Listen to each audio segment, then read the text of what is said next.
الحمد للہ رب العالمین والصلاة والسلام علی سید الانبیاء والمرسلین قال اللہ تعالی وتبارک فی القرآن المجید والفرقان الحمید بسم اللہ الرحمن الرحیم کیف تکفرون باللہ وکنتم امواتا فاحیاکم ثم یمیتکم ثم یحییکم ثم الیہ ترجعون صدق اللہ مولانا العظیم وصدق رسولہ النبی الکریم الرؤوف الرحیم اللہم نور قلوبنا بالقرآن وزین اخلاقنا بالقرآن وادخلنا الجنۃ بالقرآن ونجنا من النار بالقرآن قال اللہ تعالی وتبارک فی شان حبیبہ مخبرا وعامرا ان اللہ وملائکتہ یصلون علی النبی یا ایھا الذین آمنوا صلوا علیہ وسلموا تسلیما الصلاۃ والسلام علیک یا رسول اللہ وعلی آلک واصحابک یا محبوب رب العالمین الصلاۃ والسلام علیک یا رسول اللہ وعلی آلک واصحابک یا محبوب رب العالمین۔ تمام حمد و ثنا، تعریف و توصیف اللہ جل مجدہ الکریم کی ذات پاک کے لیے جو خالق کائنات بھی ہے اور مالک شاشہات بھی۔ اللہ جل وعلا کی حمد و ثنا کے بعد حضور نبی اکرم شفیع امم رسول محتشم نبی مکرم اللہ کے پیارے امت کے سہارے رب کے محبوب دانائے غیوب مالک رقاب امم فخر ارب و عجم والی کون و مکان سیاہ لا مکان سید انس و جاں سرور لالا رخاں نیر تاباں سرنشین مہوشاں ماہ خوباں شہنشاہ حسینہ تتمہ دوراں سر خیل زہرہ جمالاں جلوہ صبح ازل نور ذات لم یزل باعث تکوین عالم فخر آدم و بنی آدم نیر بطحا رازدار ما اوہا شاہد ما طغا صاحب علم نشرہ معصوم آمنہ احمد مجتبیٰ حضرت محمد مصطفیٰ صلی اللہ علیہ وسلم کے حضور ناز میں اپنی عقیدتوں ارادتوں اور محبتوں کا خراج پیش کرنے کے بعد واجب الاحترام ذوی الاحتشام برادران اسلام السلام علیکم ورحمۃ اللہ وبرکاتہ۔ 10 روزہ فہم دین کورس کا آج پہلا یوم سعید ہے اور آج کی بابرکت محفل نور محبتیں لیے جلوہ فراز ہے۔ اللہ تعالیٰ جل شانہ ہمیں قرآن مجید کا نور اور فہم و ادراک نصیب فرمائے۔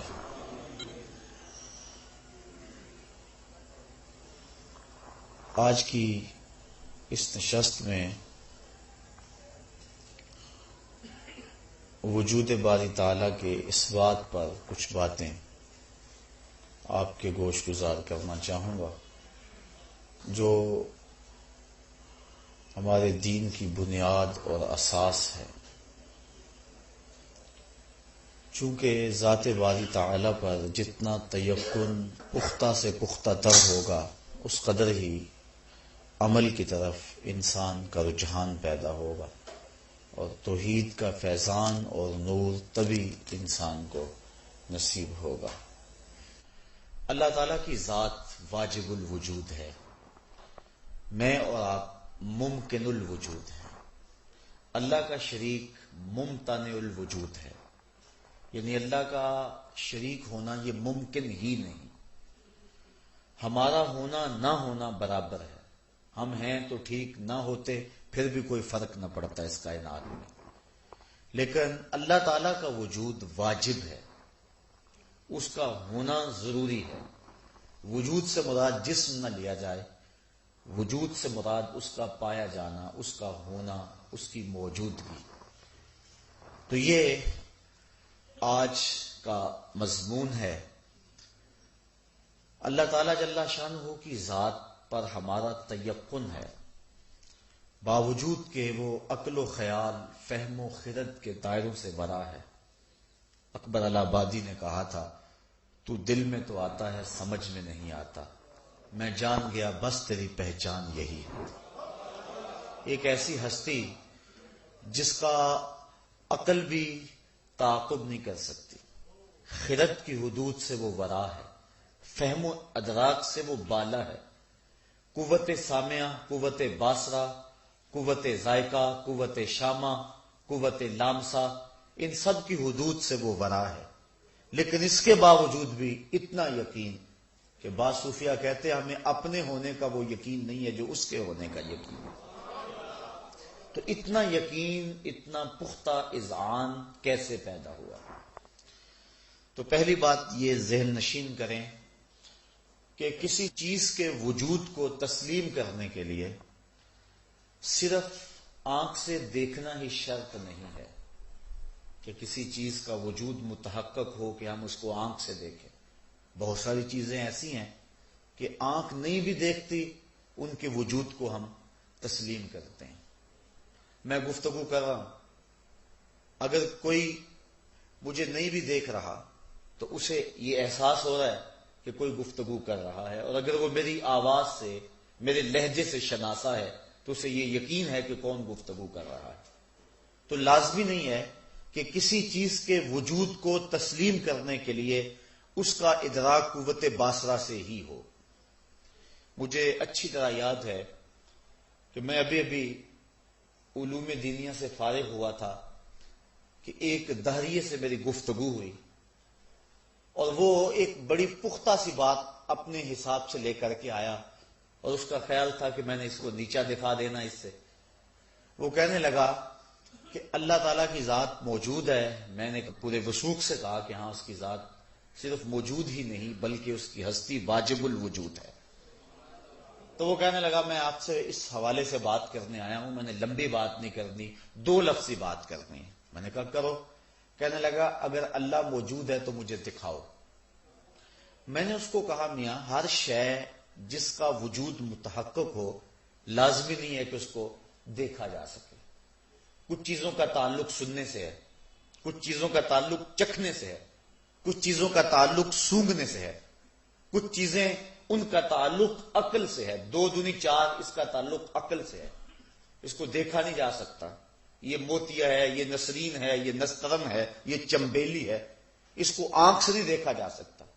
اگر موتیا آنکھ میں ڈال بھی دیا جائے تو پھر بھی نہ پتا چلے کہ یہ موتیا ہے یا گلاب ہے، اس کا تعلق قوت شامہ سے ہے۔ یہ گرم ہے، یہ سرد ہے، اس کا تعلق قوت لامسہ سے ہے۔ آنکھ نہیں دیکھ سکتی کہ گرم ہے یا سرد ہے۔ تو ہر شے کا تعلق دیکھنے سے نہیں ہوتا۔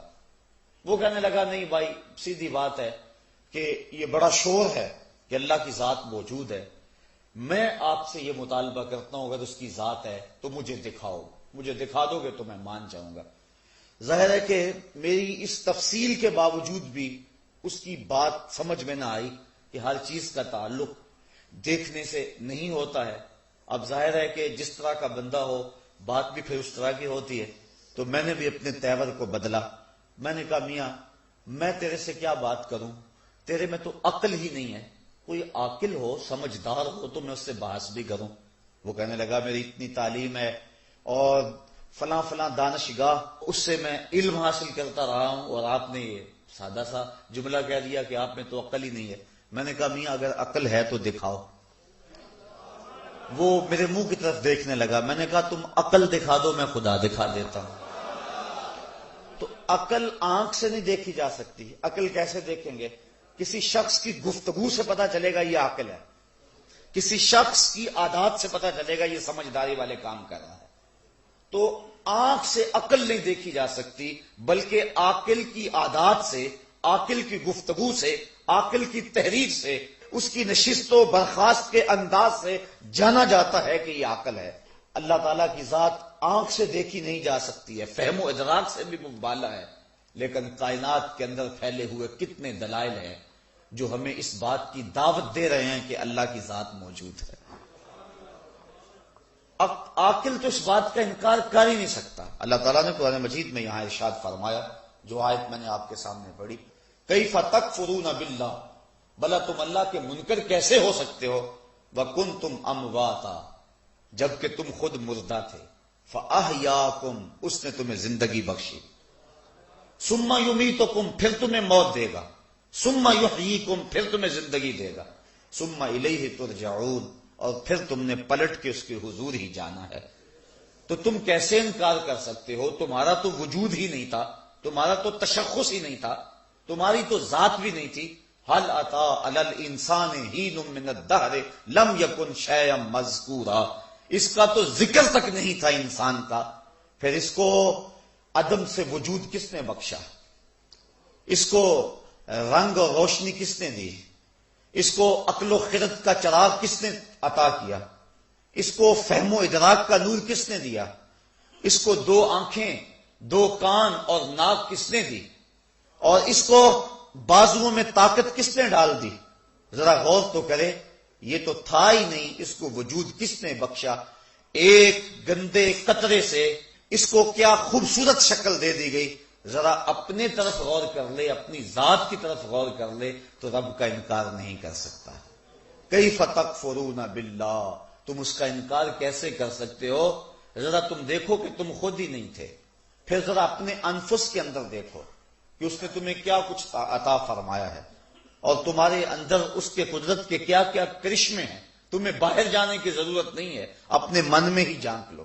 فرمایا وفی انفسکم افلا تبصرون، ذرا اپنے من میں جھانک کر کے دیکھو نا، تمہاری ذات کے اندر ہی تو اس کی ہستی کے دلائل موجود ہیں، تمہاری ذات کے اندر ہی تو اس کے وجود کو تسلیم کرنے کی کتنی دلیلیں موجود ہیں، جن کی طرف تم غور کرو اور تدبر کرو تو تم انکار نہیں کر سکتے ہو۔ اب بات لمبی ہو جائے گی۔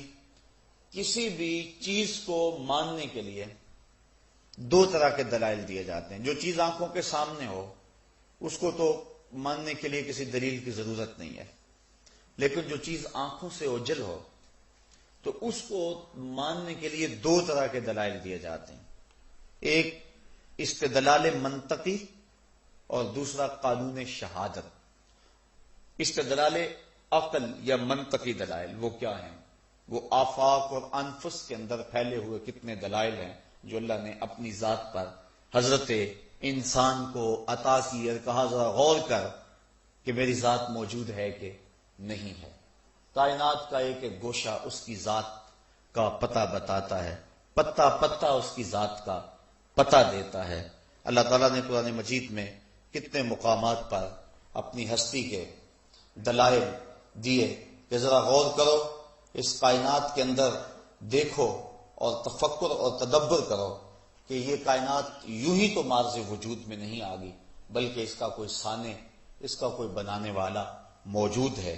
اور ایک بڑی سادی سی دلیل، اللہ الذی رفع السماوات بغیر عمد ترونها ثم استوى علی العرش وسخر الشمس والقمر، فرمایا کہ اللہ وہ ہے جس نے آسمانوں کو بلند کیا بغیر عمد، بغیر کسی ستون کے، ترونہا، تم دیکھ رہے ہو اس بات کو۔ دنیا کے سارے معمار اکٹھے ہو جائیں، 1 فٹ کی ٹائل بغیر کسی سپورٹ کے کھڑی نہیں کر سکتے، کہ کر سکتے ہیں، لیکن اتنا بڑا آسمان اور 1 ستون بھی نہیں ہے۔ اور کہا کہ ذرا بار بار دیکھو اس کی طرف، سورۃ الملک کا ابتدائیہ پڑھیے، فرمایا بار بار دیکھو اور پھر نظر دوبارہ اٹھا کے دیکھو، تمہیں خالق کی تخلیق میں کوئی کجی نظر آتی ہے؟ کوئی کمی نظر آتی ہے؟ کہیں کوئی پھٹن نظر آئی تمہیں؟ کہیں کوئی نقص نظر آیا؟ کہیں کوئی ناہمواری نظر آئی؟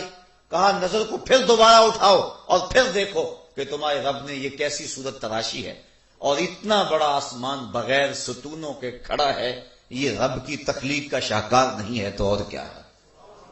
تو یہ کائنات خود بخود تو نہیں بن گئی ہے، اس کا کوئی بنانے والا تو موجود ہے۔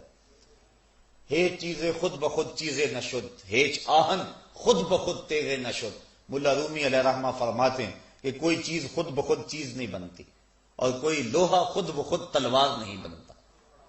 تو کوئی صانع موجود ہے جو لوہے کو تلوار کا روپ دینے والا، نیوٹن جس نے کشش ثقل کا نظریہ دریافت کیا، بڑا نامور سائنسدان ہے، لیکن یہ اللہ کے وجود کا منکر نہیں تھا، بلکہ کوئی بھی عاقل وجود باری کا منکر نہیں ہو سکتا۔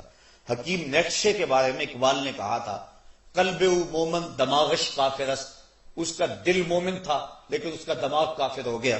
لیکن صوفیہ فرماتے ہیں کہ یہ صرف حکیم نیٹشے کی کہانی نہیں ہے، بلکہ ہر شخص کا دل مومن ہوتا ہے۔ یہ الگ بات ہے کہ غفلت کے پردے پڑے رہیں اور اس کی آنکھوں سے وہ پردے نہ ہٹیں اور وہ وجود باری کا اقرار نہ کرے۔ حقیقت تو یہ ہے کہ ہر شخص کے سینے میں اللہ کی محبت کا تخم رکھا گیا ہے اور اس کا دل یقیناً مومن ہوتا ہے، اور اس پر ام المومنین حضرت عائشہ صدیقہ رضی اللہ تعالی عنہا سے مروی روایت ہے، کل مولود یولد علی الفطرہ فابواہ یحودانہ او یمجسانہ او ینصرانہ او کما قال، کہا ہر بچہ فطرت اسلام پہ پیدا ہوتا ہے، اب اس کے والدین اس کو یہودی بنا دیتے ہیں، اس کو عیسائی بنا دیتے ہیں، اس کو مجوسی بنا دیتے ہیں۔ جس طرح کے والدین ہوں گے بچہ اس طرح کا ہو جائے گا، لیکن اس کی فطرت کے اندر اللہ نے اسلام رکھا ہوا ہے، تو وہ کیسے اللہ کی ذات کا اور اس کی ہستی کا انکار کر سکتا ہے؟ تو کوئی بھی عاقل وجود باری کا انکار نہیں کر سکتا۔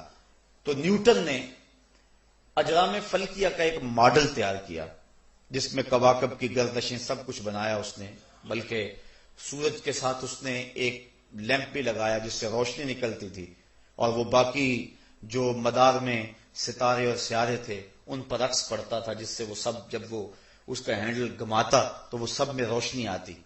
تو نیوٹن کا ایک دوست تھا جو وجود باری کا انکار کرتا تھا، اتفاق سے وہ آ گیا، تو اس نے اس کو وہ اجرام فلکیہ کا وہ ماڈل دکھایا، تو وہ اشش کر اٹھا اور بے ساختہ کہنے لگا یہ کس نے بنایا؟ تو نیوٹن مسکرا کے کہنے لگا کسی نے نہیں بنایا، خود بخود بن گیا۔ اس نے کہا خود بخود کیسے بن گیا؟ تو نیوٹن کہنے لگا جب ایک ماڈل خود بخود نہیں بن سکتا ہے تو جو اصل ہے وہ خود بخود کیسے مارز وجود میں آ گیا ہے؟ تو جب اس کا کوئی سانے موجود ہے تو پھر اس کا بھی کوئی سانے موجود ہے۔ اور کہتے ہیں کہ نیوٹن کا وہ دوست جو تھا اس بات کو سن کر توحید پر ایمان لے آیا تھا، اس نے وجود باری کا اقرار کر دیا تھا کہ واقعہ کوئی جو ہے وہ موجود ہے جو کائنات کے نظام کو چلا رہا ہے، اور اگر اللہ تعالیٰ کی ذات موجود نہ ہو تو یہ کائنات کا نظم و نسق برقرار نہ رہ سکے۔ بلکہ وہ کسی بڑھیا سے کسی نے پوچھا تھا، وہ چرخہ کاٹ رہی تھی کہ اللہ کے ہونے کی دلیل، اس نے کہا میرا چرخہ، کہا یہ عجیب بات ہے، کہا میں چلا رہی ہوں تو یہ چل رہا ہے، اگر میں نہ چلاؤں تو یہ چل ہی نہیں سکتا، یہ جو زمین و آسمان کا چرخہ چل رہا ہے یہ اللہ کے چلانے سے چل رہا ہے، اور اگر وہ موجود نہیں ہے تو چل ہی نہیں سکتا۔ کہا اچھا پھر اللہ کے ایک ہونے کی دلیل؟ کہا وہ بھی میرا چرخہ۔ کہا وہ کیسے؟ کہا میں ایک ہوں تو ایک سمت پہ چلا رہی ہوں، ایک ڈگر پہ چلا رہی ہوں، اگر دو عورتیں ہوتی، ایک کہتی کہ میں نے ادھر چلانا ہے، میں کہتی میں نے ادھر چلانا ہے، درمیان میں چرخہ ٹوٹ جاتا۔ اگر دو خدا ہوتے، ایک کہتا میں نے سورج مشرق سے طلوع کرنا ہے، دوسرا کہتا میں نے مغرب سے طلوع کرنا ہے، اگر ایک دوسرے کی مان لیتا تو ماتحت ہو جاتا، جو ماتحت ہوتا وہ خدا نہ ہوتا، اور اگر نہ مانتے تو جھگڑا بن جاتا، تو وہ مشرق سے نکالتا، وہ مغرب سے نکالتا، درمیان میں آ کے چرخہ ٹوٹ جاتا۔ تو میرا چرخہ اس بات کی دلیل ہے کہ اللہ دو نہیں ہے، اللہ ایک ہے۔ امام شافعی سے کسی نے پوچھا، آپ شہتوت کے درخت کے نیچے بیٹھ کر لکھ رہے تھے، کسی نے کہا کہ اللہ کی دلیل، آپ کی نظر اٹھی، سب سے پہلے شہتوت کا درخت ہی نظروں کے سامنے آیا، کہا یہی شہتوت کا درخت اس کی ذات پہ دلیل ہے۔ کہا یہ کیا بات ہوئی، جو چیز سامنے آئی اس کو دلیل ٹھہرا دیا؟ کہا دیکھو یہ درخت ہے شہتوت کا، اس کی جڑیں اور رنگ کی ہیں، شاخیں اور رنگ کی ہیں، اور اس کے پتے اور رنگت کے ہیں، اس کے اوپر پھل کچا ہو تو رنگ اور ہے، پک جائے تو رنگ اور ہے، اور اسی شہتوت کے پتے بکری کھائے تو دودھ دیتی ہے، اور اگر اسی کے پتے ریشم کا کیڑا چاٹے تو ریشم بنتا ہے، شہد کی مکھی چوسے تو شہد بنتا ہے، میٹیریل ایک ہے، نتائج کئی ہیں، یہ اللہ کے ہونے کی دلیل نہیں ہے تو اور کیا ہے؟ تو کائنات کے اندر کتنے دلائل آفاق و انفس کے اندر پھیلے ہوئے جو اس کی ذات کا پتہ دیتے ہیں۔ اللہ تعالیٰ ارشاد فرماتا افلا ينظرون الى الابل كيف خلقت والى السماء كيف رفعت والى الجبال كيف نصبت والى الارض كيف سطحت، فرمایا یہ دیکھتے کیوں نہیں اونٹ کو کہ ہم نے اس کو کیسے تخلیق کیا، اتنا بڑا جانور چھوٹا سا بچہ بھی لے کے جا رہا ہے، اور پھر یہ اونٹ مہینوں تک پانی نہ بھی پیے پھر بھی گزر اوقات کرتا ہے، اور ریسرچ کی گئی ہے کوئی اس کے اندر اضافی پانی سٹور کرنے والی چیز بھی نہیں ہے۔ ہاں اس نتیجے پہ لوگ پہنچے ہیں کہ 2 اضافی حدودیں ہیں اس کے اندر جو سلنڈر کا کام دیتی ہیں، اور ہوا سے آکسیجن اور ہائیڈروجن کو جو ہے وہ سٹور کر دیتی ہے، اور پانی کا کلیہ H2O، جو ہائیڈروجن 2 درجے اور آکسیجن 1 درجہ، جب ان دونوں کو آپس میں جوڑتے ہیں تو پانی بن جاتا ہے۔ تو یہ اس مقدار سے اندر ہی اندر کیمیائی عمل کرتا ہے اور جس سے پانی بن جاتا ہے، اور یہ کئی مہینے بغیر پانی کے چلتا ہے، اور پھر کتنا بوجھ اٹھاتا ہے۔ پھر جانور مختلف طرح کے ہیں، کچھ سواری کے کام آتے ہیں، کچھ دودھ دیتے ہیں، اور کچھ اور جو ہے ان سے کچھ جمال اور حسن جن سے ٹپکتا ہے اور ہم ان کو دیکھتے ہیں، لیکن اونٹ میں یہ ساری خصوصیتیں جو ہے وہ ہیں۔ وہ دودھ بھی دیتا ہے، وہ سامان بھی اٹھاتا ہے، اور وہ سواری کے کام بھی آتا ہے، اور باقی سواریوں پر خود بیٹھنا پڑتا ہے، اور جو ہے چھلانگ لگا کے، لیکن یہ اپنے سوار کے لیے خود نیچے بیٹھ جاتا ہے۔ تو ایک اونٹ کے اندر کتنا کچھ رکھا ہوا ہے۔ اللہ تعالیٰ فرماتا ہے افلا ینظرون الی الابل کیف خلقت، ذرا اس اونٹ کو دیکھ لیں، یہ اس کی قدرت کا شاہکار نہیں ہے؟ وَإِلَى السَّمَاءِ كَيْفَ رُفِعَتْ، اور آسمان کو دیکھیں کہ اس کو کیسا بلند کر دیا گیا، کہ ایک جو ہے وہ ستون بھی نہیں ہے، لیکن اس کے باوجود کھڑا اور صدیوں سے کھڑا ہے۔ اللہ اکبر۔ وَإِلَى الْأَرْضِ كَيْفَ سُطِحَتْ، زمین کو دیکھو کہ یہ کس طرح پھیلا دی گئی ہے، پہاڑوں کو دیکھو کہ یہ کس طرح میخوں کی صورت میں زمین کی چھاتی میں گاڑ دیے گئے ہیں۔ اگر ان چیزوں کی طرف انسان غور کرے، کہیں فرمایا کہ دیکھو اس نے سائے کو کیسے پھیلا دیا، کیف مد الظل، یہ کیسے سائے ہیں، بالکل سایہ تھا اب روشنی پھیل رہی ہے، اور پھر سایہ نہ جانے کہاں غائب ہو جائے گا، سمٹ جائے گا، لیکن پھر آہستہ آہستہ سورج جب غروب کی طرف مائل ہوگا تو سائے پھیلتے چلے جائیں گے۔ کہا ذرا ان پہ غور کرو، یہ اللہ کے ہونے کی دلیل نہیں ہے تو اور کیا ہے؟ اور سورہ یاسین کے اندر اللہ تعالیٰ نے فرمایا وہ اللہ جس نے تمہارے لیے سبز درخت سے آگ نکالی۔ مرغ اور افار یہ 2 درخت ہیں جو جنگلوں میں پائے جاتے ہیں، بالخصوص عرب میں۔ جب ان کی شاخ توڑیں تو پانی کے قطرے ٹپکتے ہیں، اتنے تر ہوتے ہیں، لیکن جب دونوں شاخوں کو آپس میں ٹکراتے ہیں تو آگ نکلتی ہے۔ تو پانی سے آگ کیسے نکلتی ہے؟ کوئی ہے نہ جو پانی سے بھی آگ نکال رہا، اس لیے اس کی ذات پہ دلیل ہے۔ ایک اور دلیل ارشاد فرمائی، اللہ اکبر، وما يستوي البحران هذا عذب فرات سائغ شرابه وهذا ملح اجاج، کہ اس نے 2 دریا جاری کیے، یہ سخت کڑوا ہے، یہ سخت میٹھا ہے، اور کڑوا میٹھا نہیں ہوتا، میٹھا کڑوا نہیں ہوتا، درمیان کے اندر کوئی آڑ بھی نہیں ہے۔ سمندر کے اندر پانی کی روئیں چلتی ہیں، چاند جو ہے وہ جوبن پہ ہوتا ہے، تو جو سمندر کے اندر جو مد و جزر ہے جس کو ہم جوار بھاٹا کہتے ہیں وہ بھی پورے عروج پہ ہوتا ہے۔ یہ چاند کشش ڈالتا ہے۔ میں رات ہی تجزیہ پڑھ رہا تھا چاند اور مد و جزر کے حوالے سے کہ وہ مخصوص ایک فاصلہ اللہ تعالیٰ نے رکھا ہوا ہے، اور اگر اس سے نیچے چاند آ جائے تو اس قدر زوردار مد و جزر پیدا ہو کہ زمین پر کوئی پہاڑ بھی باقی نہ رہے، ایسا پانی ٹکرا جائے، اور قیامت کے دن جب یہ نظام ٹوٹے گا تو ایسے ہی ہوگا۔ تو وہ جوار بھاٹا، وہ مد و جزر جو اس کی کشش سے جو ہے وہ پانی کے اندر ہوتا ہے، اور پانی کی لہریں بلند ہوتی ہیں۔ اچھا مجھے کہنے دیجئے رک کے، اگر یہ چاند سمندر میں جوار بھاٹا پیدا کر سکتا ہے تو آمنہ کا چاند دلوں میں جوار بھاٹا پیدا نہیں کر سکتا ہے؟ تو وہ سمندر کے اندر پھر اس سے پانی کی روئیں بنتی ہیں، اور سمندر کے اندر پانی چلتا ہے، تو ان کے اندر 2 روؤں کا اللہ تعالیٰ نے خصوصیت کے ساتھ تذکرہ کیا، جو اب تحقیق اور ریسرچ کے بعد وہ دریافت بھی ہو چکی ہیں، آب شور اور آب شیری کے نام سے۔ اور سمندر میں 2 پانی کی روئیں چلتی ہیں اور میلوں تک اکٹھی چلتی ہیں، اور دونوں کے درمیان کوئی دیوار پہاڑ بھی نہیں ہے، جاتی بھی اکٹھی ہیں، پانی کے اندر پانی چل رہا ہے، اور اللہ تعالیٰ فرما رہا ہے اللہ اکبر، ھذا عذب فرات سائغ شرابہ، یہ سخت میٹھا ہے اور اس کے پینے سے تسکین ہوتی ہے اور یہ حلق سے آرام سے اتر جاتا ہے، وھذا ملح اجاج، اور یہ دوسری جو 7 رو بہ رہی ہے یہ سخت کڑوی ہے، اور کڑوی اس کی کڑواہٹ میں کمی نہیں آتی ہے، یہ میٹھی ساتھ چل رہی ہے، اور اس کڑواہٹ سے میٹھی کی مٹھاس میں کمی نہیں آتی ہے۔ جبکہ دنیا کا کوئی شخص مجھے ایسا دکھاؤ کہ ایک ہی برتن میں 2 طرح کے پانی ڈال لو اور پھر ان کو الگ الگ کر کے تو دکھاؤ، لیکن سمندر میں سخت کڑوی رو بھی چل رہی ہے اور سخت میٹھی رو بھی چل رہی ہے، درمیان کے اندر پردہ نہیں ہے، کڑوی کڑوی رہتی ہے، میٹھی میٹھی رہتی ہے۔ کڑوی کو اللہ میٹھا نہیں ہونے دیتا اور میٹھی کو اللہ کڑوا نہیں ہونے دیتا۔ کہا یہ کون ہے اس کے سوا جو ان کو روکے ہوئے ہے؟ تو کہا وہ وہی رب ہے جس نے سمندر کے اندر دو روؤں کو جاری کیا ہوا ہے۔ تو یہ اس کی ذات کی دلیلیں ہیں، اور کائنات کے اندر پھیلے ہوئے ایسے ہزاروں دلائل ہیں جو ہمیں اس کی ذات کا پتہ دیتے ہیں، اور ہمیں اس سمت ہماری توجہ دلائی جاتی ہے کہ وہ مالک، اس نے یہ نظام کائنات بنایا ہے۔ یہ شمسی اور یہ قمری نظام، ان کا آپس میں ٹکراؤ بھی نہیں ہوتا۔ پھر زمین کو کس طرح ہمارے لیے بچھایا گیا، پھر یہ رنگا رنگ پرندے، ہمارے لیے درخت، گندگی کے ڈھیر کے اوپر بھی گلاب کا بیج ڈال دو تو جب وہ اگے گا تو اس گلاب سے بھی خوشبو آئے گی، جبکہ اس نے غذا کہاں سے لی ہے۔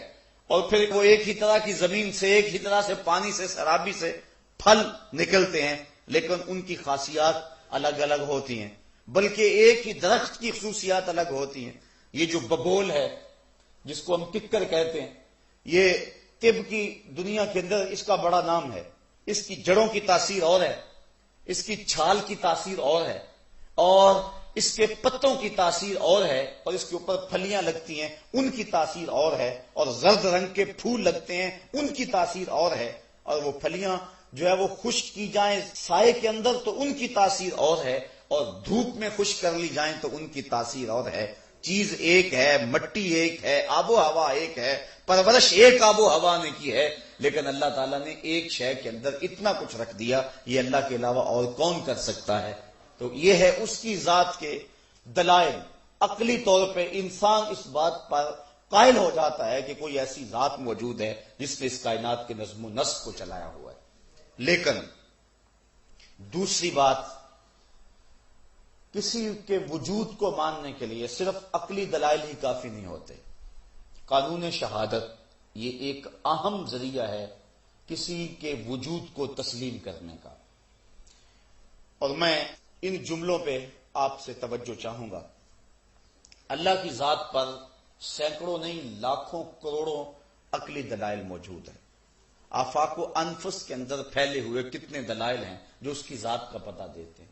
انسان باہر نہ دیکھے، اپنے اندر ہی دیکھ لے۔ حضرت آدم علیہ السلام سے لے کر آج تک کروڑوں انسان ہیں، ان کی شکلوں میں مشابہت نہیں ہے۔ یہ نشان انگوٹھا، فنگر پرنٹ جسے کہتے ہیں، ان کے اندر مشابہت نہیں ہے۔ آدم علیہ السلام سے لے کر آج تک دیکھ لیں آپ، دو آدمیوں کے آپس کے اندر جو ہے وہ نشان انگوٹھا نہیں ملیں گے، بلکہ یہ درختوں کے جو پتوں کے اندر ریشے ہوتے ہیں، کمپیوٹر پہ تجزیہ کر لیں ان پہ، ایک درخت پہ لاکھ پتے بھی ہیں تو ہر ایک کا فرق ہوگا دوسرے سے۔ یہ اللہ کی تخلیق کا شاہکار ہے۔ اور اسی طرح انسان کا اندر کے نظام میں بہت سارے، اس کا دماغی سسٹم ہے۔ کہتے ہیں اگر اس کا کمپیوٹر تیار کیا جائے تو نیو یارک شہر سے بڑا کمپیوٹر ایک انسان کے دماغ سے بنے۔ یہ اللہ نے ایک انسان کو جو ودیت کیا ہوا ہے، اور کئی سسٹم لگائے ہوئے ہیں۔ یہ یونان کا ایک بہت امیر ترین شخص تھا اوناسس، اس کا ایک سسٹم خراب ہو گیا۔ کیا کہ اس کے یہ جو پپوٹے تھے، یہ اپنی مرضی سے اللہ نے جو سسٹم لگایا ہوا ہے، قدرتی آٹومیٹک سسٹم، ادھر سے تنکا اڑا، ادھر سے آنکھ بند ہو گئی، اس کے پٹھے کام کرنا چھوڑ گئے۔ اب وہ اپنی مرضی سے آنکھ نہیں کھول سکتا تھا۔ ڈاکٹر سلوشن ٹیپ لگا دیتے اور آنکھ کھولتے اور پھر بند کر دیتے۔ کسی نے کہا کہ تیری زندگی کی سب سے بڑی آرزو، کہا کاش اپنی مرضی سے اپنی آنکھیں کھول سکوں۔ کہا اس کے لیے دولت لگانی پڑے تو کتنی لگائے گا؟ کہا ساری لگا دوں گا۔ تو ہم کبھی اس کا احساس بھی نہیں کیا کہ یہ کتنی بڑی دولت ہے۔ تو یہ قدرتی سسٹم لگایا ہوا ہے۔ تو جو ہی جو ہے وہ عزم ہوتا ہے، ارادہ ہوتا ہے، تو پلک بند ہو جاتی ہے، آنکھ بند ہو جاتی ہے۔ تو انسان اپنے اندر دیکھے، اس کی زبان پہ 4000 پھیلے ہوئے پٹھے ہیں جو ہے وہ احساس کرتے ہیں کہ اس میں کرواہٹ ہے، اس میں جو ہے وہ نمک ہے، اس کے اندر مٹھاس ہے، اور اس طرح اس کے نظام انہضام اللہ تعالیٰ نے رکھا ہوا ہے۔ یہ جگر کا نظام ہے۔ انسان غور کرے، یہ آنکھ کتنی بڑی نعمت ہے۔ اگر وہ باہر دیکھنے کی جو اس کے پاس فرصت نہیں ہے تو کہا ذرا اپنے اندر ہی جھانک لے، وفی انفسکم افلا تبصرون، ذرا اپنے من میں جھانک کر کے دیکھو، نہ مسجد وچ نہ مندر وچ، لب یار نو اپنے اندر وچ۔ لیکن کسی چیز کو منوانے کے لیے یا تو دلائل عقل دیے جاتے ہیں۔ اس کی میں سادہ مثال دوں گا۔ میں کہوں کہ باہر بارش ہو رہی ہے، آپ تو میرے سامنے بیٹھے ہوئے ہیں اور یہاں تو ایسا ماحول نہیں ہے، میں اپنا یہ دعویٰ آپ سے منوانا ہے کہ باہر بارش ہو رہی ہے، تو میں کس طرح منواؤں گا؟ دو طرح کے دلائل ہیں، ایک تو عقلی دلائل، منطقی دلائل، اور ایک قانون شہادت۔ عقلی دلائل وہ جس طرح کہ میں نے یہ پیش کیے، تو میں کہوں کہ یہ دیکھو یہ شخص ابھی آیا ہے، اس کے کپڑے بھیگے ہوئے ہیں، اتنی گرمی تو نہیں ہے کہ پسینے سے بھیگ جائیں، اور پھر یہ حال میں آیا تو یہ کپڑوں سمیت ہی غسل کر کے تو نہیں آیا، تو یہ دلیل ہے اس بات کی کہ باہر بارش سے یہ بیچارہ بھیگ آیا، تو بارش ہو رہی ہے۔ یہ عقلی دلیل آپ کے کسی گوشے میں آ جائے اور آپ اس کو تسلیم کر لیں اور میرے دعوے کو تسلیم کر لیں، لیکن یہ ممکن ہے کہ وہ کپڑوں سمیت غسل کر کے آیا، ایسا بھی ممکن ہے۔ تو جس کو میں نے عقل سے بنوایا اس کو توڑا بھی جا سکتا ہے، وہ شخص انکار کر دے کہ ایسا نہیں ہے تو بات ختم ہو جائے گی۔ تو کسی شے کے وجود کو منوانے کے لیے ایک تو عقلی دلائل دیے جاتے ہیں، دوسرا کیا ہے کہ قانون شہادت۔ میں کہتا ہوں کہ بارش ہو رہی ہے اور یہ میں نے عقلی دلیل دی کہ یہ شخص دیکھو اس کے کپڑے بھیگے ہوئے ہیں، آپ نے تسلیم کر لیا، میرا موضوع ختم ہو گیا۔ لیکن آپ اگر تسلیم نہیں کرتے عقل پہ، آپ کہتے کہ نہیں ہم نہیں اس بات کو مانتے، تو میں کیا کروں گا؟ میں آپ میں سے کسی شخص کو کھڑا کروں گا جو معتبر ہوگا اور اس کو کھڑا کر کے کہوں گا جناب آپ بتائیں باہر بارش ہو رہی ہے؟ وہ کہے ہاں جناب بارش ہو رہی ہے۔ آپ کا فرض کرو ماننے کا پروگرام نہ ہو تو آپ کہیں ہم اسے بھی نہیں مانتے، تو میں کیا کروں گا؟ میں دوسرا آدمی کھڑا کر دوں گا، آپ کو وہ گواہی دے گا، آپ کہیں کہ ہم اسے بھی نہیں مانتے، میں تیسرا آدمی کھڑا کر دوں گا، آپ کے میں اسے بھی نہیں مانتا، تو میں کیا کروں گا؟ جب جس کو بھی میں کھڑا کروں آپ انکار کرتے چلے جائیں تو میرے پاس ایک ہی حل رہ جائے گا کہ میں اس موضوع کو چھوڑ دوں گا کہ آپ ماننے کو تیار نہیں ہیں۔ عقلی دلائل دیے، آپ نے تسلیم نہ کیا، میں نے گواہی دلوائی، آپ نے تسلیم نہ کیا۔ اللہ کی ذات پہ عقلی دلائل لاکھوں نہیں کروڑوں ہیں، اور گواہی کے طور پہ 1,00,000 کئی ہزار نبیوں کی گواہی اس کی ذات پہ موجود ہے، اور سارے ایک ہی بات کہہ رہے ہیں، اور اتنے لوگوں کا ایک نقطے پہ متفق ہونا منطق کی زبان کے اندر متواترات کہلاتا ہے، اور متواتر کا انکار عقلاً نہیں ہو سکتا ہے۔ مثال کے طور پہ اگر کوئی یہ بات کہے کہ پاکستان کے خطے میں ایک شہر ہے کراچی، تو اتنے لوگ اس بات کی گواہی دیتے ہیں کہ وہ شخص دیکھ بھی آئے تو اس کے یقین میں اضافہ نہیں ہوگا، اس لیے کہ اتنے لوگوں کی خبر اور اتنے لوگوں کا ایک بات کہنا، اس کا انکار ہو ہی نہیں سکتا ہے، اس کو کہتے ہیں متواترات۔ اللہ کی ذات پر ایک نہیں 1,00,000 کئی ہزار نبیوں نے گواہی دی، اور ہر نبی اپنے دور کا معتبر شخص تھا، لیکن قوم کا انکار اگر نبیوں کو نہیں مانتی، کہتی ہے لستا مرسلا، ہم تجھے نہیں مانتے، تو پھر کیا حل ہوگا؟ تو ذرا میں آپ کو منوانا چاہتا ہوں کہ باہر بارش ہو رہی ہے، لیکن آپ اس کا انکار کرنا چاہتے ہیں۔ میں 10 20 50 گواہ کھڑے کیے، انہوں نے گواہی دی، لیکن آپ نے انکار کر دیا، میں سمجھوں گا آپ ماننا نہیں چاہتے، تو میرے پاس ایک ہی حل ہے، اور وہ کیا؟ توجہ اس پہ چاہوں گا، وہ یہ کہ میں وقتی طور پہ اس موضوع کو کلوز کر دوں گا، ختم کر دوں گا کہ آپ تو ماننے پہ نہیں ہیں، ضد میں آ گئے۔ تھوڑی دیر کے بعد باتوں باتوں کے اندر میں آپ کو حاجی صاحب کے بارے میں پوچھوں کہ ان کے بارے میں آپ کی رائے کیا ہے، آپ کو بھول گئے، وہ موضوع جو ہے وہ چھوڑ دیا گیا، آپ کہیں یہ ہمارے شہر کی زینت ہے، ہمارے علاقے کا وقار ہے، ایک معتبر ہستی ہیں، آپ ان کے بارے میں بہت کچھ کہہ سکیں، میں آپ سے وہ لکھوال بھی لوں، آپ اقرار بھری بزم میں کر بھی دیں ان کے بارے میں، پھر ان کے بعد میں کہوں جناب آپ ذرا 2 لمحوں کے لیے زحمت کیجئے اور باہر دیکھ کے آئیے کہ بارش ہو رہی ہے کہ نہیں ہو رہی، یہ جائیں اور دیکھ کر کے آئیں اور پھر یہاں کھڑے ہو کے گواہی دیں۔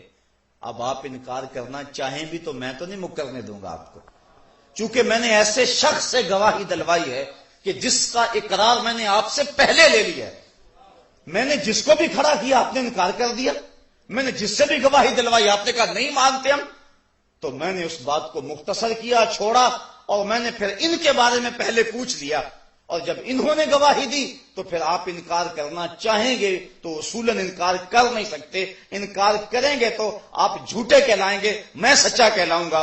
اللہ نے ہر نبی بھیجا، قوموں نے کہا لستا مرسلا، ہم نہیں مانتے، جب تجھے نہیں مانتے تو تیرے دعوے کو کیسے مانے، تجھے نہیں مانتے تو تیرے رب کو کیسے مانے؟ کہا محبوب 40 سال تو اعلان نبوت نہیں کرنا، 40 سال تک تو نہیں بولنا، 40 سال تک ذرا یہ بولنے، میں ان کی رائے تیرے بارے میں لے لو ان سے۔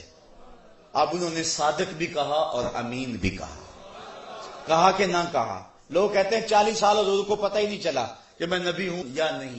میاں یہ تو حوصلہ ہے نبی کا کہ 40 سال بولتے رہے۔ آج کوئی منسٹر بن جائے، کوئی ناظم بن جائے، فائرنگ کر کے جب تک پورے محلے کو بتا نہیں لیتا اتنی دیر تک اسے چین ہی نہیں آتا۔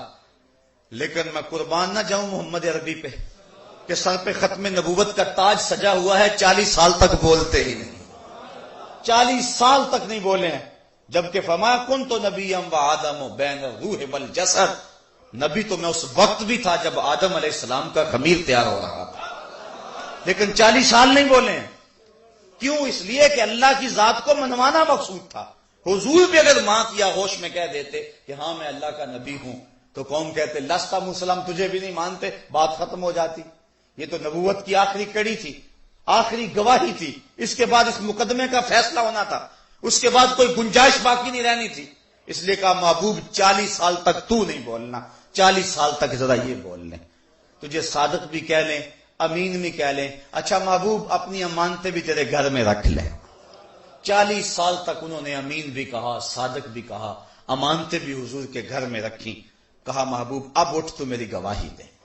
تو محبوب فاران کی چوٹی پہ چڑھ گئے اور سنادید قریش کو کھڑا کیا۔ حضور اونچی جگہ پہ کھڑے تھے۔ کہا لوگوں اگر میں کہوں پہاڑ کی اس جانب سے ایک لشکر آ رہا جو تمہیں کچل دے گا تو کیا اس میری بات کو تسلیم کرو گے؟ کیونکہ حضور ایسی جگہ پہ کھڑے تھے جہاں وہ قریش بھی نظر آتے تھے اور دوسری سمت بھی نظر آتی۔ صوفیہ فرماتے ہیں اس سے مراد حضور کا اشارہ اپنے مقام نبوت پہ تھا کہ میں نبوت کی اس اونچی مسند پہ کھڑا ہوں جہاں دنیا کو بھی دیکھتا ہوں، آخرت کو بھی دیکھتا ہوں۔ تمہاری نظر صرف ایک سمت ہے اور میں ادھر بھی دیکھتا ہوں۔ تو کہا میں اس پہاڑ کے اوپر کھڑا ہوں، میں ادھر بھی دیکھ رہا ہوں، اگر کہوں ادھر سے ایک لشکر آ رہا ہے جو تمہیں کچل دے گا مانو گے؟ کہنے لگے نظر نہ بھی آیا تو ہم کہیں گے ہم اندھے ہیں تم سچے ہو۔ کہا میری صداقت پہ اتنا یقین ہے؟ کہا ہاں۔ کہا پھر مان جاؤ اللہ ایک ہے اور میں اس کا رسول ہوں۔ اب انہوں نے کہا تبًا لک ھنالک سائر الیوم الہذا جمعتنا، یہ ابو لہب نے کہا کہ صبح سے لے کر اس لیے جمع کیا تھا، تبًا لک معاذ اللہ، یہ اس نے گالی دی تبًا لک۔ اور جب گواہ پہ بحث مکمل ہو جائے تو اس کے بعد پھر فیصلہ ہو جاتا ہے، گواہ کے اوپر بحث کا موقع دیا جاتا ہے، اور اس وقت اگر جو اعتراض کرنا ہو گواہ پہ کر لو۔ جب گواہ پہ بحث مکمل کر لی جائے اور وہ دے گواہی اور اب کوئی کہے ہم اس گواہ کو نہیں مانتے تو عدالت توہین لگاتی ہے، عدالت کہتے خبردار اب بولے تو۔ جب گواہ پہ بحث کا موقع دیا تو اس وقت کہاں گئے تھے؟ اب اگر کوئی بات کہے تو عدالت جھڑکتی ہے اور توہین عدالت لگتی ہے۔ تو 40 سال تک توحید کے اس گواہ پر بحث کا موقع دیا گیا تھا۔ اس وقت انہوں نے صادق کہا اور امین کہا، اور جب بات گواہی پہ آئی اور ابو لہب بولا تبًا لک ھنالک سائر الیوم الہذا جمعتنا، تو اللہ نے توہین عدالت لگائی، خبردار آواز بند کر، منہ بند کر، تبت یدا ابی لہب وتب، تیرے دونوں ٹوٹ جائیں تو پہلے کہاں گیا ہوا تھا؟ 40 سال تو صادق اور امین کہتا تھا اور آج کہتا ہے کہ نہیں مانتا، تو توہین عدالت لگی۔ تو اللہ کی ذات پر پھر سب سے بڑی گواہی اس دنیا کے اوپر قائم ہوئی تو وہ مصطفیٰ جان رحمت کی ذات تھی۔ آفاق کے گوشے گوشے میں اس کی ہستی کے دلائل پھیلے ہوئے ہیں، عقل سلیم اس کا انکار نہیں کر سکتی، سارے نبیوں نے اس کی صداقت کی گواہی دی، لیکن وہ گواہی جس گواہی کے بعد کسی اور گواہی کی گنجائش بھی نہیں اور پچھلی ساری گواہیوں کی تصدیق ہو گئی، وہ گواہی ہے محمد عربی صلی اللہ علیہ وآلہ وسلم کی۔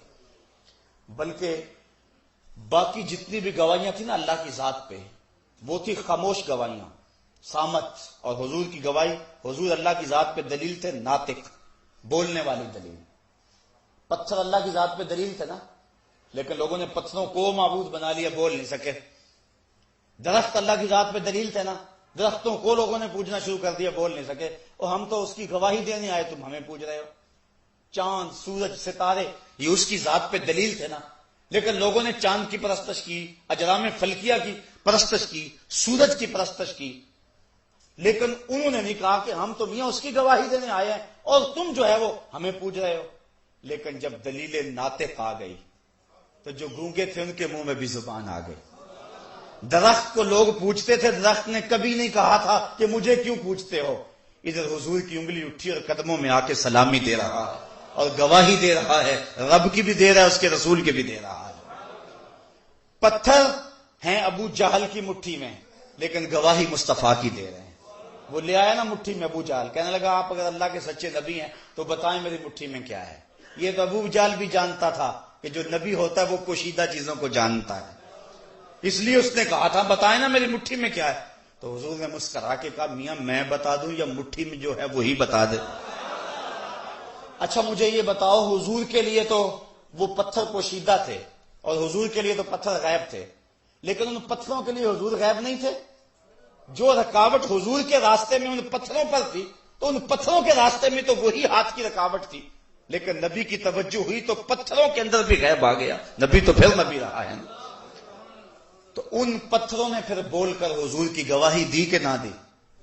اور پھر لطف کی بات یہ ہے پتھروں نے یہ بھی نہیں سوچا مٹھی کس کی میں ہے. پتھروں نے ہمیں سبق پڑھایا اور درس دیا، حق بات کہنی پڑے تو ابو جہل کی مٹی ہو تو وہاں بھی کہہ دیا کرو.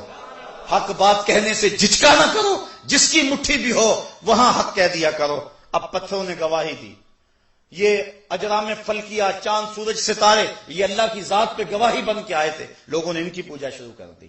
چاند نے 2 ٹکڑے ہو کر گواہی دی اور میاں میں معبود نہیں ہوں، میں تو اس نبی کے در کا بھکاری ہوں. سورج نے پلٹ کر کے گواہی دی کہ میں اس نبی کے در کا گدا ہوں. تو وہ جو خاموش دلیلیں تھی ان کے اندر بھی جان آ گئی. 1 لاکھ کئی ہزار نبیوں کی جو گواہیاں تھیں ان گواہیوں پر بھی مہر تصدیق ثبت ہوگی. کیوں؟ اس لیے کہ حضور کی گواہی عینی تھی، باقی نبیوں کی گواہی جو تھی وہ سمعی تھی. سمعی گواہی کے بعد عینی گواہی کی گنجائش رہتی ہے، اور عینی گواہی کے بعد پھر کسی اور گواہی کی گنجائش بھی نہیں رہتی. اس کی مثال دینا چاہوں گا، یہ ماہ صیام ہے. قاضی صاحب مسجد میں بیٹھے ہوئے تھے، ایک شخص بھاگا بھاگا آیا، جناب چاند چڑھ گیا. کہا میاں تم نے دیکھا ہے؟ کہا دیکھا نہیں سنا ہے. قاضی صاحب نے اقرار کرتے ہیں نہ انکار کرتے ہیں. کہا بیٹھ جاؤ. پھر ایک شخص آیا، چاند چڑھ گیا. میاں دیکھ کر آئے ہو؟ کہا دیکھا نہیں سنا ہے. کہا تم بھی بیٹھ جاؤ. پھر آیا ایک شخص آیا، جناب چاند چڑھ گیا. میاں تم نے دیکھا ہے؟ کہا جی سنا ہے. کہا تم بھی بیٹھ جاؤ. بیٹھتے گئے. پھر ایک شخص آیا، جناب چاند چڑھ گیا. تم نے دیکھا ہے؟ جناب دیکھ کر کے آیا ہوں، میں نے اپنی آنکھوں سے دیکھا ہے، میں نے واضح دیکھا ہے. کہا اچھا میاں تم جو آئے تھے تم بھی سچے. پردے اعتکاف کے اتار دو، لوگوں گھروں کو جاؤ، صبح 8 بجے عید ہوگی. جو ہے وہ جب گواہی ہو گئی تو سب پچھلوں کی گواہی بھی سچی ہو گئی. اب ایک شخص بھاگا بھاگا آیا، حضور چاند چڑھ گیا. میاں تم نے دیکھا ہے؟ کہا نہیں سنا ہے. کہا سنا تھا تو پہلے آتا. اب دیکھنے والا آ گیا، اب کسی سننے والے کی ضرورت باقی نہیں رہی.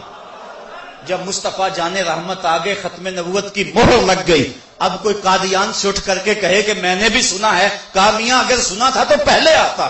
اب دیکھنے والا آ گیا، اب کسی سننے والے کی کوئی گنجائش ہی باقی نہیں رہی. باقی سب کی گواہیاں جو تھی وہ سمعی تھی اور حضور کی گواہی عینی. سب نبیوں نے قوم کو کہا لوگوں اس کو مانو. قوم نے کہا دیکھا ہے، کہا نہیں سنا ہے. قوم نے کہا لن نؤمن لک حتی نری اللہ جہرا، ہم تو دیکھیں گے تو مانیں گے، ہم دیکھیں گے تو مانیں گے. یہ سارے نبیوں کی قوموں نے تقریباً یہ کہا ان کو کہ ہم دیکھیں گے تو مانیں گے. لیکن یہ بات حضور کی قوم نے نہیں کہی کہ دیکھیں گے تو مانیں گے. کیوں؟ اس لیے کہا جب تجھے جو دیکھ لیا، جب تجھے دیکھ لیا پھر اسے دیکھ لیا. سر سے لے کر پاؤں تک تنویر ہی تنویر ہے، جیسے منہ سے بولتا قرآن وہ تفسیر ہے. سوچتی ہے دنیا مصطفیٰ کو دیکھ کر وہ مصور کیسا ہوگا جس کی یہ تصویر ہے. من رعانی فقد رعا الحق، جس نے اللہ کو دیکھنا ہے وہ میرے جمال کو دیکھ لے. میں اس کے جمال کا عکس اور آئینہ ہوں. جس نے مجھے دیکھ لیا اس نے گویا اسے دیکھ لیا. تو اللہ کی ذات کی سب سے بڑی دلیل، جس دلیل کے بعد کسی اور دلیل کی ضرورت نہیں رہتی، اور یہ جو مقدمہ تھا اس کا فیصلہ ہو جاتا ہے، وہ دلیل ذات رسالت مآب ہے. اور اللہ تعالیٰ قرآن میں فرمایا یا ایھا الناس قد جاءکم برہان من ربکم، اے لوگوں تمہارے پاس اللہ کی یہ سب سے بڑی دلیل آ گئی ہے. اب کوئی اور دلیل نہیں مانگو گے مصطفیٰ کے بعد.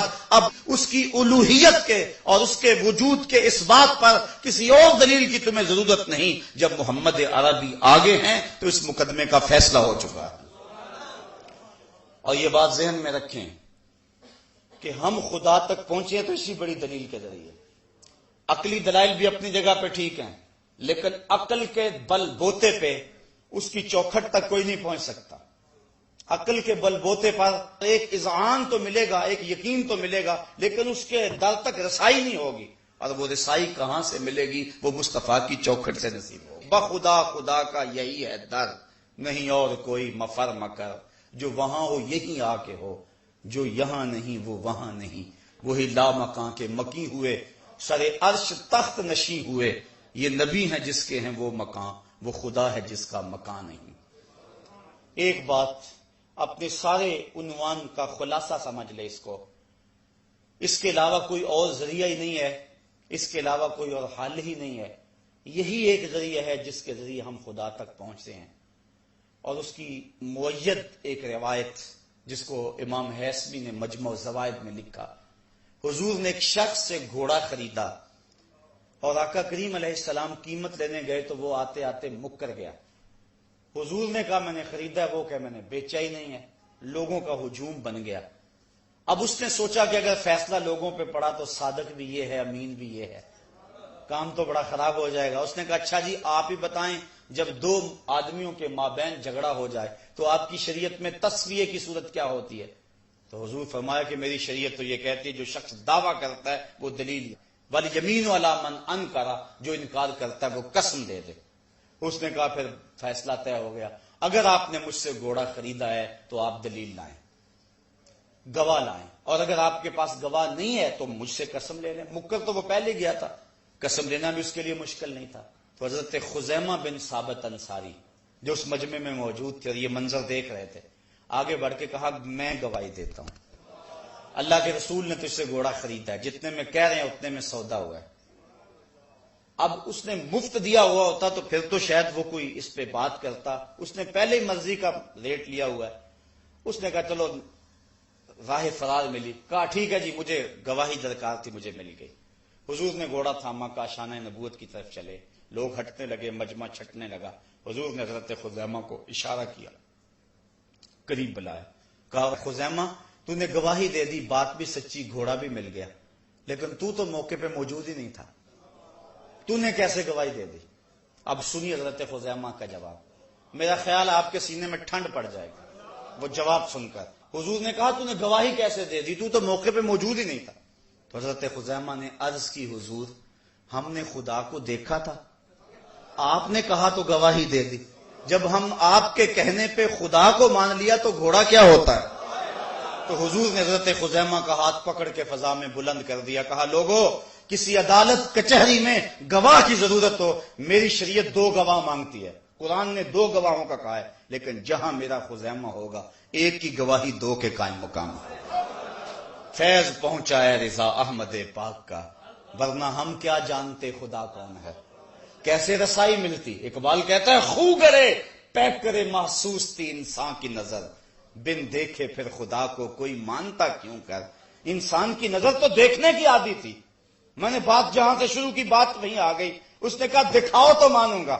قوم موسیٰ نے بھی کہا لن نؤمن لک حتی نری اللہ جہرا، ہم دیکھیں گے تو مانیں گے.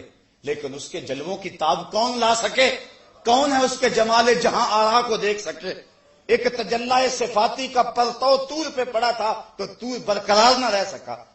تو یہی بہتر ہے کہ وہ پردے میں روح پوش رہے. وہ اگر پردہ اٹھا دے تو کسے ہوش رہے؟ تو کوئی ہوش تو برقرار رکھ نہیں سکتا. تو کہا کہ پھر دیکھنا بھی ہے مجھے، تو پھر کیسے دیکھیں؟ کہا مجھے تو نہیں دیکھ سکتے، میرے شاہکار کو تو دیکھ سکتے ہو. اگر مجھے دیکھنا ہے تو میرے محمد کو دیکھ لو. جس نے میرے محمد کو دیکھ لیا اس نے رب محمد کو دیکھ لیا. حضرت امام محمد بن حسن الشیبانی یہ امام اعظم ابو حنیفہ کے شاگرد ہیں. بڑے خوبصورت، باطن کا نور الگ. بصرے میں یہودیوں نے مناظرے کا چیلنج کیا. امام محمد بن حسن گئے، گھوڑے پہ سوار ہیں، سر پہ امامہ، جسم پہ سنت کا جامہ، داڑھی کا کالا حالا اور چمکتا ہوا چہرہ. امام محمد جب آئے نا تو مسلمان بھی کھڑے تھے، عیسائی بھی کھڑے تھے، یہودی بھی کھڑے تھے، 2 رویا کتابوں میں انتظار کر رہے تھے.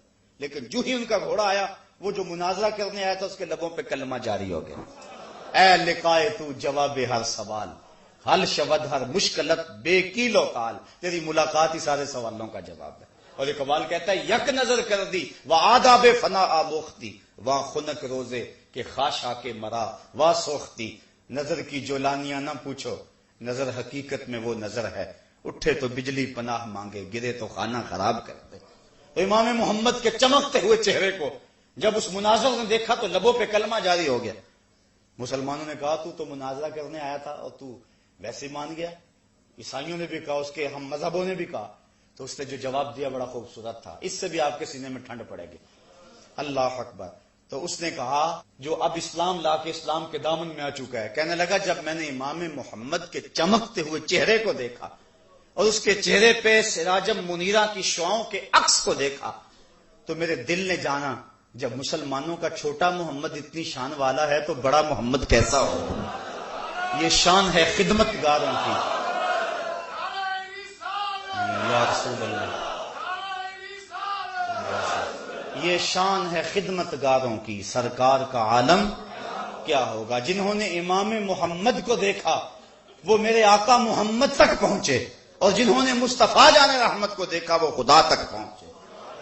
تو کہا کہ خدا کی سب سے بڑی دلیل یہی دلیل ہے، اب کوئی انکار کرنا چاہے بھی تو انکار نہیں کر سکتا ہے۔ اور پھر لطف تو یہ ہے کہ سارا دن اب وہ مخالفت کرتے یا مانتے پھر بھی حضور کے گھر میں پڑی ہوئی، اور یہ عمل سے گواہی ہے کہ پورے زمانے میں شک سے سچا اور کھرا آدمی کوئی دوسرا نہیں ہے۔ تو اگر اس کی ذات پر سب سے بڑی دلیل ڈھونڈتے ہو تو وہ ذات رسالت مآب صلی اللہ علیہ وآلہ وسلم ہے۔